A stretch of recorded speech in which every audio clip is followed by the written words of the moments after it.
Class 6। आज मैं आपके लिए ज्योग्राफी का चैप्टर पढ़ा रही हूँ आपको। इंडिया क्लाइमेटिक कंडीशन, इंडिया में जो क्लाइमेटिक कंडीशंस रहती हैं उनके बारे में पढ़ेंगे हम, और जो सीजन होते हैं। Climate is one of the most fundamental elements of the our natural environment. Climate means the sum total of weather conditions and variation over a large area and for a long period of time. तो climate जो एक fundamental element है natural environment का, जिसमें कि क्या होता है कि टोटल वेदर कंडीशन जो होती है उसको हम और उसकी वेरिएशन को देखते हैं कि एक बड़े एरिया में वेदर कंडीशंस क्या रहती हैं। टेम्परेचर, रेनफॉल, एटमॉस्फेरिक प्रेशर और direction and velocity of winds, ये एलिमेंट्स हैं जो कि क्लाइमेट को इन्फ्लुएंस को बनाते हैं। और ये क्लाइमेट इन्फ्लुएंस किससे होती है? लैटिट्यूड और एल्टीट्यूड से। लैटिट्यूड्स जो आपकी रेखाएं होती हैं आपकी ग्रिड में, लॉन्गिट्यूड और लैटिट्यूड वो, और एल्टीट्यूड होती है समुद्र से ऊंचाई। और डिस्टेंस फ्रॉम द सी, जो समुद्र से दूरी कितनी है, हवाएं कौन सी हैं, ओशन करंट्स वहाँ पर कौन से चल रहे हैं, ये सब हमारी क्लाइमेट को इन्फ्लुएंस करते हैं। Physical features and climatic conditions are two most important factors of a country which influence the life of the people. The two important elements of the climate are temperature and rainfall. जब physical features जो है climatic conditions के, वो important है country में, कि life of the people जो है वो भी उनसे प्रभावित होती है।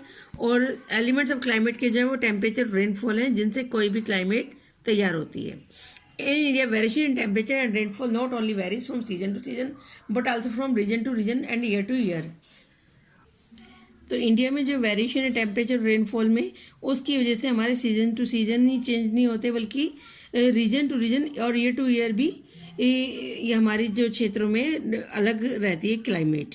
During the summer season, the temperature may rise to 50 degrees Celsius in Rajasthan desert and it is as low as the -40 degree Leh during the winter season.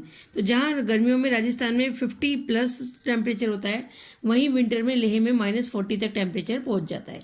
तो ये हमारे देश की ही वेरिएशन है।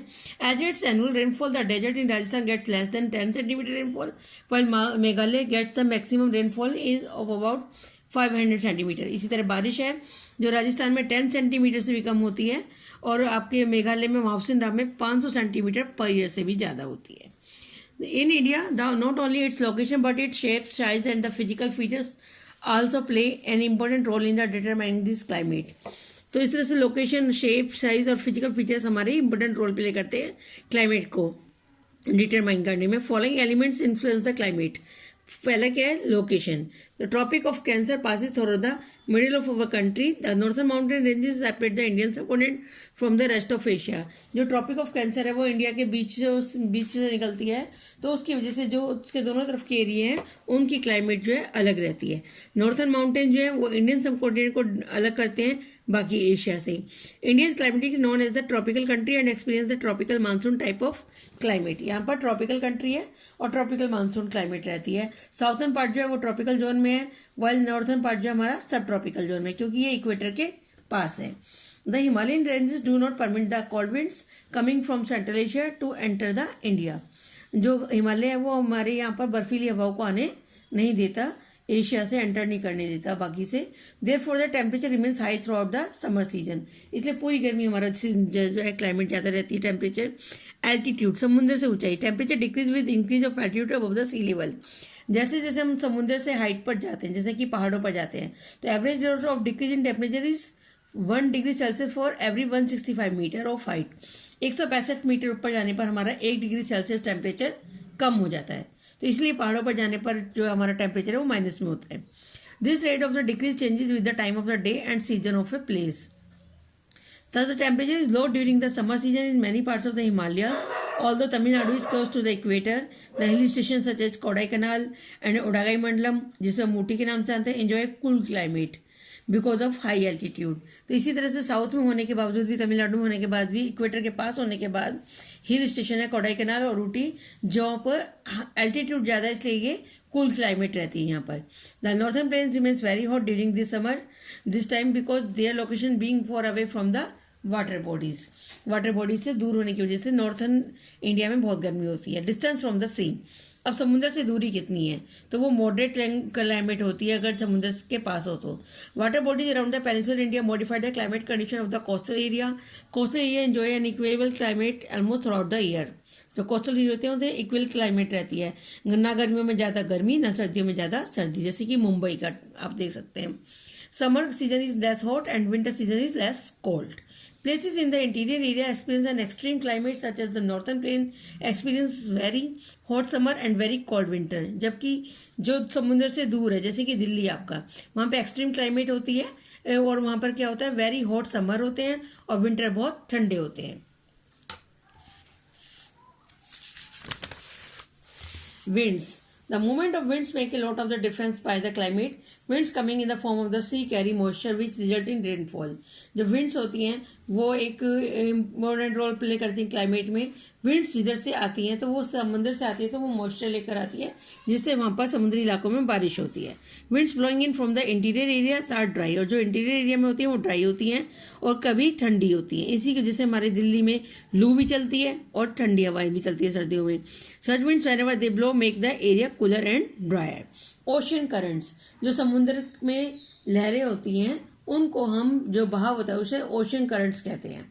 तो ओशन करंट्स जो होते हैं गर्म भी होते हैं ठंडे भी होते हैं। ये उससे पे डिपेंड करता है कि इक्वेटर के पास हैं तो हॉट करंट्स होते हैं, इक्वेटर से दूर है तो आपके कोल्ड करंट्स होते हैं। और जो स्पेशली आपके आर्कटिक ओशियन और अंटार्कटिक ओशन के पास है वहाँ पर तो बर्फ जमी रहती है। So the ocean currents, depending on their location, can be warm water currents or cold water currents। तो warm water current और cold water currents जो होते हैं, their influence is experienced in the coastal area। A cold water currents will have the cooling effect on the climate। When the onshore winds blow over a warm current, they will provide enough rainfall। It is reversed with a cold water current। तो इस तरह से बारिश भी होती है जब वो अगर warm current होता है तो। इसके बाद करते हैं बात साइकिल्स ऑफ सीजन्स। जो इंडिया में सीजन्स का साइकिल चलता है उसके में ऋतु चक्र। Variation in the temperature amount and distribution of rainfall and the monsoon winds cause 4 distinct season in our country. 4 season होते हैं और सीजन जो है definite cycle in a 1 year. 4 season कौन से, कोल्ड वेदर सीजन और winter season. Hot weather season summer, south west monsoon rainy season बोलते हैं जिसे हम। सीजन ऑफ रिट्रेटिंग मानसून इसको हम ऑटोमन बोलते हैं। जो कोल्ड वेदर सीजन है, कोल्ड वेदर सीजन और winter begins from the middle of November. तो नवंबर के मिडिल से हमारी सर्दियां शुरू हो जाती हैं और ये मार्च के एंड तक चलती है। जनवरी फरवरी कोल्डेस्ट मंथ होते हैं बहुत सारे पार्ट्स में इंडिया के। Temperature generally low and decrease from south to north. South से नॉर्थ की तरफ टेम्परेचर कम होता जाता है, नॉर्थ में ज़्यादा कम होता है। The days are generally warm while the nights are cold. रातें ज़्यादा ठंडी होती हैं। North east trade winds prevails over the major parts of India which remains dry during the winter season. These winds, while passing over the Bay of Bengal, pick up some moisture and bring rain to the Coromandel coast in Tamil Nadu. तो जो ये winds होती हैं जब ये पास होती हैं बे of Bengal से तो ये मॉइस्चर लेकर आती हैं जिसकी वजह से कोरोमंडल कोस्ट जो है तमिलनाडु का वहाँ पर बारिश होती है। Cold weather season is generally present due to the clear skies, low temperature और लो ह्यूमिडिटी और कोल्ड विंड्स हो जाती है इसकी वजह से। वेस्टर्न डिस्टर्बेंस जो होता है पश्चिमी विक्षोभ बोलते हैं उसको, विच ओरिजिनेट फ्रॉम द मेडिटेरियन सी से निकलता है ये। और लाइट रेनफॉल होती है प्लेन एरिया में और स्नोफॉल होता है हिमालय में इसकी वजह से। Winter rain in the plains come as boon for rabi crops of the wheat. और ये जब प्लेन एरिया में आते हैं तो ये रबी की जो फसल होती है राबी की वो वीट की, ग्राम की और मस्टर्ड की उसके लिए बहुत इंपॉर्टेंट होती है। Thick fog is quite common in north India और नॉर्थ इंडिया में इस समय फॉग भी जमा रहता है। इसके आगे हम नेक्स्ट क्लास में लेंगे। Thank you.